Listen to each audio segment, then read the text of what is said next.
Welcome to frames and farms. ఈరోజు Wednesday. So మనం ఒక వర్కౌట్ గురించి మాట్లాడుకోవాలి. ఆల్రెడీ నేను చేస్తున్న వర్కౌట్ గురించి కాకుండా నేను చేయాలనుకుంటున్న వర్కౌట్ గురించి ఈరోజు మనం మాట్లాడుకుందాం. సో నేను స్టార్టింగ్లో ఫామ్ పెట్టినప్పుడే ప్లాస్టిక్ ఫ్రీ ఫామ్ చేయాలి అని చాలా గట్టిగా అనుకున్నాను. అది మేము చాలా వరకు ఇంప్లిమెంట్ కూడా చేసాం. గ్లాస్ బాటిల్స్లో మేము మిల్క్ డెలివరీ చేయడం. డైరీ పెట్టినప్పటి నుంచే వాడుతున్నాను పాలు. నాకు ఇక్కడ ప్రాసెస్ అంతా నచ్చింది. మెయిన్ ఏంటంటే క్వాలిటీ బాగుంటుంది.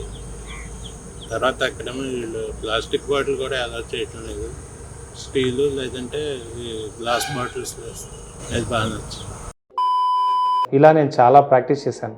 తర్వాత కొంతమంది కస్టమర్స్ గ్లాస్ బాటిల్ మేము మెయింటైన్ చేయలేకపోతున్నాం, మళ్ళీ మేము కొనలేకపోతున్నాం అనే జోన్లో మెల్లగా ప్లాస్టిక్కి కన్వర్ట్ అయిపోయారు. ఇప్పుడు నేను చెప్పిన చాలామంది కస్టమర్స్ అలవాటు పడిపోయారు. ఇన్ఫ్యాక్ట్ మా ఫ్యామిలీ కూడా అలవాటు పడిపోయింది. సో నేను ఈ 220 days లోపు 5 years యానివర్సరీ లోపు ప్లాస్టిక్ ఫ్రీ ఫామ్ చేయాలని గట్టిగా అనుకుంటున్నాను. ఈ వర్కౌట్ ఎలా చేయాలో నిజంగా నాకు ఐడియా లేదు, but I have to try. మీలో ఎవరికైనా రైట్ సజెషన్ ఉంటే ప్లీజ్ కామెంట్ చేయండి, నేను దాన్ని ట్రై చేస్తాను. #say no to plastic, #heal city. Thank you.